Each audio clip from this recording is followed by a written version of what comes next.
안녕하세요. 마산 캐드 디자인 학원의 정쌤입니다. 오늘은 우리가 앞에 강의에 이어서 선택하는 방법들에 대해서 한번 알아보겠습니다. 파일 새로 만들기. 특별한 경우 민상은 A4 사이즈를 기준으로 할게요. 단위는 편하신 대로 설정하면 된다 했어요. 29.7, 21. 해상도는 목적에 맞게 설정해야 되는데 연습을 하는 거기 때문에 72로 설정하겠습니다. RGB 상태 그대로 할게요. 8비트 흰색 확인. 우리가 보기에서 반드시 눈금자를 꺼내고 하는 습관을 가지시라고 했어요.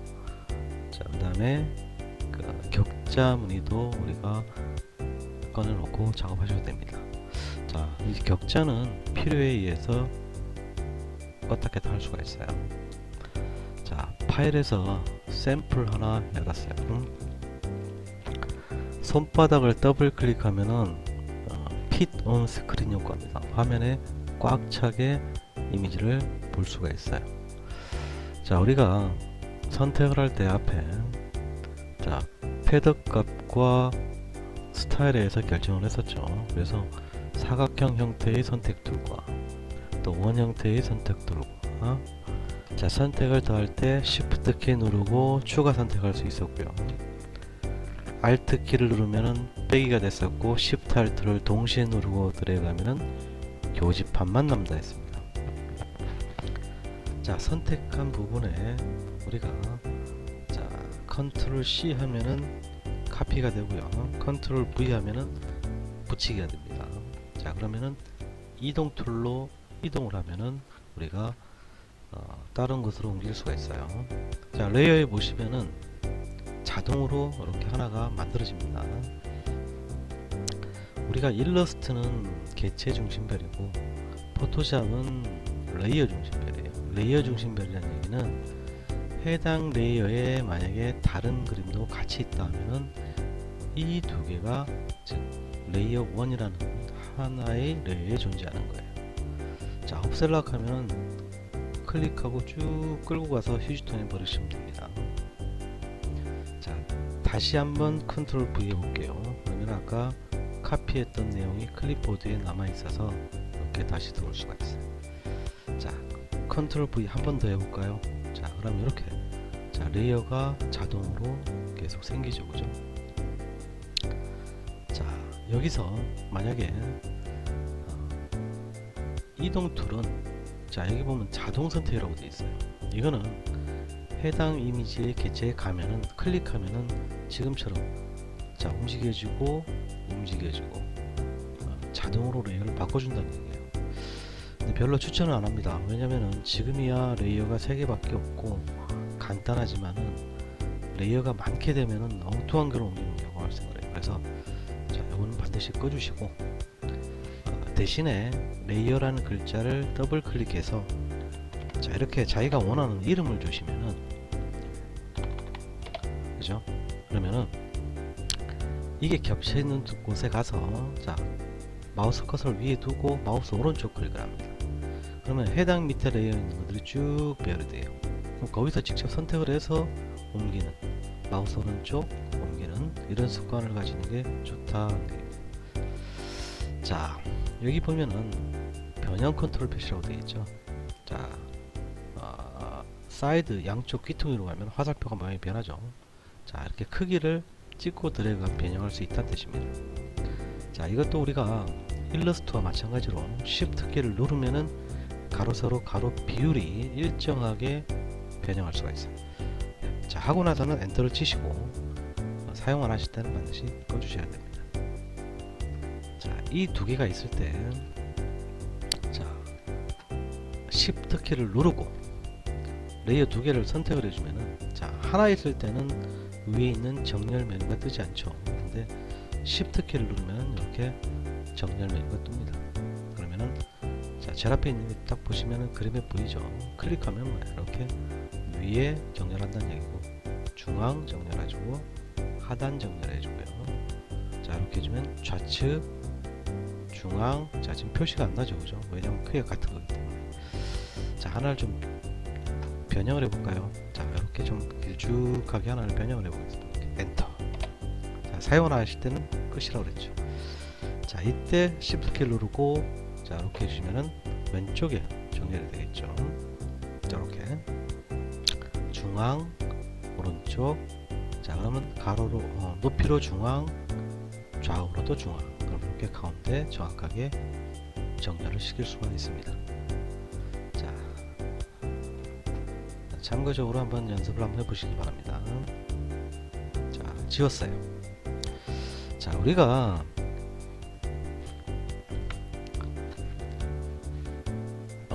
여기 이 오리 부분에서 이 입부분이 필요로 하다 그러면은 사실은 지금까지 한 사각형이나 원형이나 이런 것들로 이 형태를 따기가 쉽지가 않죠, 그죠? 이거는. 그래서 필요로 하는 게 바로 밑에 있는 자, 라소 툴, 폴리곤, 라소, 마그네틱 라소 세 가지가 있어요. 자, 그러면 이 차이점이 다 선택 도구인데, 자, 제로에 있는 거 클릭해 보니까 지금 패드 값이 있는데요. 자, 제로 한번 0으로 해볼게요. 자, 마우스로 클릭한 다음에 마우스를 떼면 안 됩니다. 왜냐면 떼면 선택이 돼버려요. 이렇게. 그래서 심호흡 하시고 이렇게 시작점 가서 딱 닫으시면은 이 부분이 선택이 되는 거예요. 자, 컨트롤 C, 컨트롤 V 해볼까요? 그럼 이런 모양이 이렇게 따졌죠. 정확하게 따는 게 좀 힘들죠, 그죠? 그래서 이 툴은 주로 어떤 걸 하냐면 어떤 형상을 정확하게 딴다기보다는 형상이 정확하게 있는 건 아니에요. 이럴 때 자, 임의로 자, 이렇게 한번 드래그 해보겠습니다. 자, 선택해서 컨트롤 C에서 다른 창으로 이동할 때는 요 위에 부분을 클릭해 줍니다. 자, 컨트롤 V 해볼까요? 자, 모양이 어색하죠, 그죠? 그래서 자, 이 툴은 이 라소 툴은 항상 패드값과 같이 갑니다. 자, 지금 해상도가 기본 70이기 때문에 제가 한 20 정도만 줘볼게요. 항상 먼저 주고 이렇게 임의로 드래그를 해야 됩니다. 자, 컨트롤 C.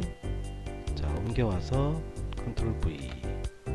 자, 어떻게 했습니까? 아까보다는 좀 더 자연스러운 형태가 되겠죠, 그죠? 네, 그래서 우리가 일반적으로 이 라소를 사용할 때는 좀 형상이 정확하지 않은 어떤 그런 자연현상이나 이런 것들을 항상 패드 값을 동반하는 거고, 자, 안티알라스는 항상 체크를 해주는 게 좋습니다.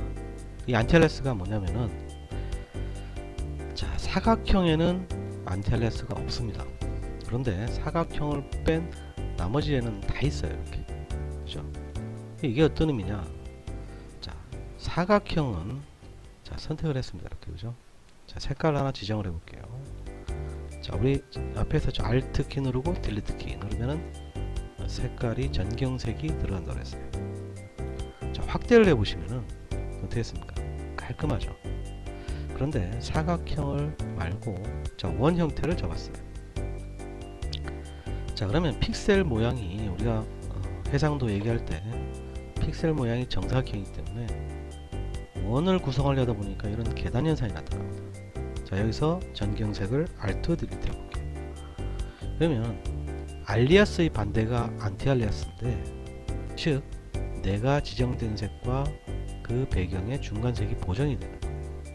만약에 얘를 껐어요. 자, 끄고 이렇게 만들고 자, Alt 딜리트 해볼게요. 어떻게 됐어요? 안티알리아스라는 게 적용이 안 되면은 이렇게 깨지는 현상이 나타나죠, 그죠? 네, 그래서 보통 자, 이게 사실은 깨집니다. 특별한 경우가 없는 이상은 항상 다 체크를 해놓고 작업을 하시라라는 얘기예요.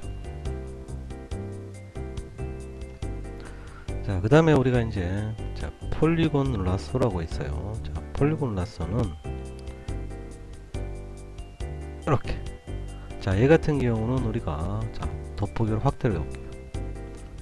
자, 얘는 오히려 패드 값을 주면 안 되겠죠. 왜냐면 자, 첫 점 찍고 다음 점 찍고 다음 점 찍고 자, 확대를 해서 이렇게 정확하게 딸 수가 있습니다. 자, 대략 가겠습니다. 자, 이렇게 진행을 해서 시작점 가서 아이콘 모양 바뀌면 닫습니다. 자, 손바닥 더블 클릭. 자, 컨트롤 C, 컨트롤 V. 그러면은 자, 이렇게 딸 수가 있겠죠. 자, 얘를 오히려 패드 값을 주고 따버리면은, 자, 선택해서 만약에 정확하게 땄다고 가정을 하면은요, 어떤 현상이 나타나겠어요? 바로 이 패드 값 때문에 자, 이래 돼버리죠. 자, 모양이 그죠? 그럼 굳이 정확하게 딸 필요 없겠죠. 자, 이걸로 그냥 그 대략 형태를 잡아줘도 현상이 나오잖아요. 그래서 라서는 보통 패드 값을 동반을 하고 따고요. 폴리곤 라서는 보통 0 아니면은 1 정도 부여하는 경우가 있습니다. 그래서 보통 0을 주시고, 대신에 반드시 안테라스는 체크가 되어 있어야 됩니다.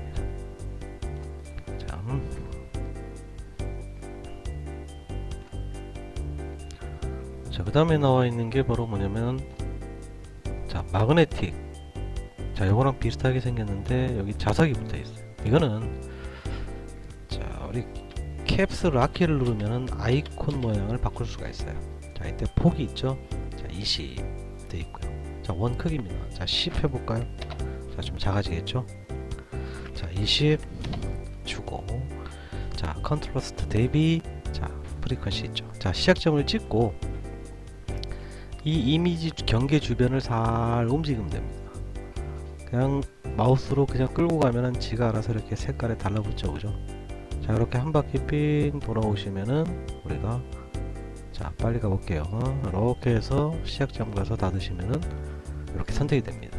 그래서 자, 자석이 붙어 있잖아요, 그죠? 색깔을 캐치를 하는데 이 툴을 쓸 때는 내가 선택하고자 하는 물체와 주변에 있는 색 경계가 뚜렷해야 정확하게 따집니다. 그래서 실제로 작업에 있어서는 활용 빈도는 낮고요. 보통 두 가지 방식을 쓰는 게 좋습니다. 자, 그러면 왜 얘를 굳이 도구가 있는데 활용도가 낮냐? 이 경계가 뚜렷하더라도 이걸 한 바퀴 쭉 이렇게 돌아와야 되잖아요, 그죠? 근데 우리가 이거를 응용을 하는 게 옆에 있는 우리 매직 반드라고 하죠, 요술봉. 자, 얘는 자, 허용치 값이 있고 안테라스는 당연히 체크돼야 되고요. 인접은 자, 지금 확인해 보겠습니다. 자, 얘는요, 자, 클릭을 해주면은 이렇게 색상 범위에 포함되는 게 선택이 돼요. 자, 30이라는 범위, 즉 우리 앞에서 봤지만 확대를 해보면은, 자, 이 찍은 선택을 했던 이 색깔로, 이 색깔에서 플러스 16, 마이너스 16, 찍은 색이 노란색이면 더 밝은, 더 밝은, 더 밝은, 더 밝은 플러스 16, 더 어두운, 더 어두운, 더 어두운 마이너스 16. 그래서 이 32 범위 안에 들어가는 색깔을 선택을 한다. 그럼 이 수치가 낮으면은, 예를 들어서 3이다. 그럼 어떻게 됐어요? 범위가 더 적겠죠. 근데 이 부분에 선택이 되고 이쪽 부분이 선택이 되는 이유는 바로 이 인접이 꺼져 있기 때문에 그래요. 이걸 체크해 주면은, 자, 클릭을 해주면 이 부분만 선택이 돼요. 이게 어떤 의미냐? 자, 이 부분에 제가 Alt Delete, 이 부분도 Alt Delete, 자, 이 부분도 Alt Delete 있어요. 자, 지금 레이어를 따로 만들지 않고요, 배경이라는 레이어에 색을 했는데 이 파란색을 빨간색으로 바꾸고 싶어요. 그러면 선택을 해야 되는데, 자, 이 위에 있는 툴들로 이게 딱 맞추기가 쉽지가 않죠, 그죠? 그래서 이걸로 해주면은 이 색, 이 색, 이 색이 지금 같은 색이기 때문에 단색이에요. 그래서 사실은 0만 해도 이렇게 선택이 됩니다, 그죠? 그런데 얘들은 선택이 안 되고 있죠. 왜? 이 색과 이 색 사이에 다른 색에 의해서 차단이 되어 있다. 자, 그래서 이럴 경우에는 인접을 끄주셔야 됩니다. 그러면은 클릭을 해주시면은 저렇게 같이 선택이 돼요. 그래서 색깔을 원하시는 색을 해서, 자, Alt Delete, 색깔을 바꿀 수가 있습니다. 자, 그래서 필요에 의해서 활성 비활성시켜 작업을 해야 되고요. 자, 그런데 확대를 한번 해볼게요. 이렇게. 자, 테두리가 어떻게 됐어요? 색깔이 있고 아까 잔재가 남아있죠. 자, 이럴 경우를 대비해서 우리가 바로 이 안텔라스 때문에 그런 건데, 실제로 할 때 수치 값을 높여주는 게 좋습니다. 기본 값은 30입니다. 자, 클릭을 해줘. 선택을 해주고, 자, 해주면은, 자, 아까하고는 조금 다르게 잔재가 많이 없어졌죠. 그죠? 네, 그래서 매직봉을 쓸 때 허용치 값을 높일 수가 있고요. 최고 값은 255입니다. 반드시 안테나스를 사용을 해주시고, 필요에 따라 해주시고, 모든 레이어라는 거는 배경 말고 다른데 같은 색이 있어도 같이 선택돼요. 그래서 보통 이거는 권장을 안 합니다. 필요에 따라서 할 수는 있지만 권장은 안 합니다. 자, 다음. 자, 그러면 아까 제가 왜 이 툴을 대신할 수 있는 게 바로 이걸 할 수 있는데, 자, 오리만 선택하고 싶다 하면은 실제로 이번에는 여기도 흰색이 있고 여기도 흰색이 있죠. 그죠? 그래서 이때는 체크를 합니다. 자, 가서 30이라는 값을 주고 여백을 클릭을 하면은 이렇게 흰색만 선택이 돼요. 그죠? 근데 내가 선택하고자 하는 거는 흰색이 아니고 오리기 때문에 선택에 가서 반전을 시켜요. 그러면 그 색을 뺀 나머지가 선택이 되어버리죠. 자, 그럼 컨트롤 C, 컨트롤 V 해보면은 이렇게 할 수 있죠. 그죠? 그래서 자, 이렇게 해버리니까 굳이 이걸로 뭐 한 바퀴 뺑 돌아오고 할 필요가 없겠죠. 그죠? 그래서 이 매직봉도 적당히 우리가 활용해 주시면은 작업 속도를 높이는데 잘 활용할 수가 있습니다. 자, 이 선택 툴 모든 게 전부 다 얘도 그렇고요. 자, 패드 값을 주고 하라 그러는데 0 해볼게요. 했죠. 그죠? 그 다음에 이것도 자, Shift 키 누르면은 이렇게 선택을 더 할 수가 있고요. 자, 또 Alt 누르면은 뺄 수가 있습니다. 그래서 선택 툴은 다 우리가 자, 딸 때도 확대해서 땄을 때 자, 이렇게 땄죠. 자, 땄을 때 이런 부분이 남아있다 그러면 Shift 키 누르고 그 영역을 더 추가를 해서 할 수가 있고요. 자, 이렇게 더 확대를 해서 한 번에 정확하게 따면 좋은데 이게 쉽지 않을 때는 지금처럼 자, 제가 이렇게 한번 해보겠습니다. 이렇게 해주시고, 자, 필요 없을 때는 Alt를 눌러서 또 이렇게 빼줄 수도 있고요. 그래서 선택 도구에서는 다 우리가 합집합, 차집합, 교집합을 활용할 수가 있다라는 얘기입니다. 자, 포토샵에서는 정확하게 선택하는 개념이 상당히 중요하겠죠. 편집을 하기 위해서는 일단 선택을 먼저 해야 되기 때문에, 그리고 깔끔하게 선택하는 습관을 가지는 게 좋습니다. 자, 오늘은 여기까지입니다. 감사합니다.